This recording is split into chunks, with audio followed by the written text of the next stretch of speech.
Assalamualaikum warahmatullahi wabarakatuh. Perkenalkan, nama saya Usama Syaiful Islam dengan NIM 212121002. Saya dari Prodi HKI kelas 4A. Di sini saya akan menjelaskan sedikit tentang penafsiran Hamka tentang ayat kemajemukan dalam tafsir Al-Azhar. Nah, kemajemukan itu merupakan hal yang tidak bisa dipisahkan dari kehidupan manusia. Di Indonesia sendiri merupakan sebuah negara yang bisa dijadikan sebuah contoh dari kemajemukan itu sendiri. Setidaknya hampir 500 suku yang tersebar dari Sabang sampai Merauke. Kemajemukan ini ibarat pisau bermata dua. Di satu sisi bisa membawa berkah, namun di sisi lain bisa sekaligus membawa bencana. Keduanya sangat bergantung pada bagaimana cara bangsa Indonesia menyikapi kemajemukan itu. Sebelum itu kita sedikit mengulik tentang Haji Abdul Malik Karim Amrullah, atau lebih sering dipanggil dengan nama Buya Hamka. Beliau merupakan salah satu ulama yang berasal dari kampung Tanah Sirah, negeri Sungai Batang di tepi danau.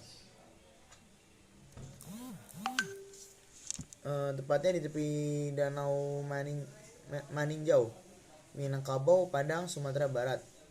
Nah, Hamka adalah putra pertama dari pasangan Haji Abdul Karim Amrullah dan Siti Fatiyah Tanjung binti Haji Zakaria.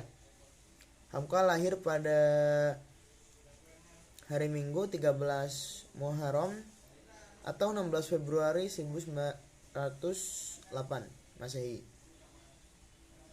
Hamka pernah menjabat sebagai Ketua Majelis Ulama Indonesia dari tahun 1975 sampai 1981 dan mengeluarkan beberapa fatwa yang kontroversial. Salah satu yang paling dikenal adalah fatwa tentang haramnya mengikuti perayaan Natal bersama. Meski disibukkan dengan berdakwah dan mengajar, beliau tetap menyempatkan menuangkan ide-ide kreativitasnya dalam bentuk tulisan. Nah, salah satunya itu tafsir Al-Azhar. Itu merupakan tafsir yang mencerminkan watak atau ideologi Buya Hamka. Secara dikenal sebagai orang yang tegas, lugas, dan jelas. Beliau banyak berbicara tentang karakter masyarakat dan sosiokultural yang terjadi pada masa hidupnya. Nah, penulisan tafsir Al-Azhar ini tidak jauh berbeda dengan kitab-kitab tafsir sebelumnya yang menggunakan metode tahlili dengan menerapkan sistematika tartib musyafi.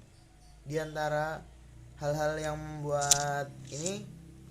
membuat buku ini berbeda adalah penekanannya dalam penggunaan penunjuk Al-Quran dalam kehidupan umat Islam yang secara nyata.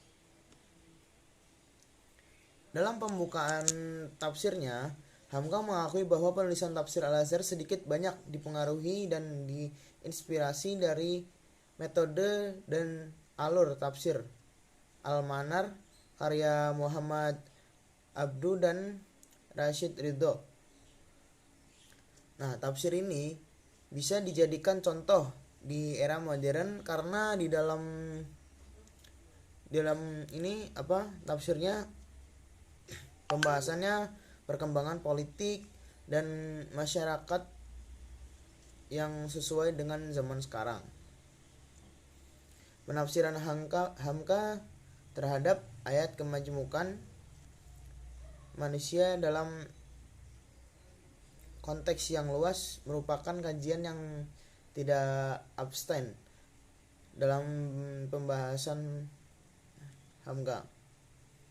Nah, ketika berbicara tentang ini, Hamka terlihat cukup netral dan dengan menyampaikan apa yang bisa kita dengar dari para musafir pada umumnya.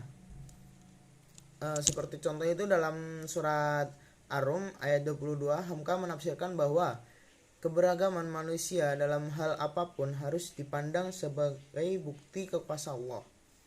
Hamka menganjurkan muslim untuk menjadi apa yang disebut dalam ayat tersebut sebagai alimin atau orang-orang yang mengetahui.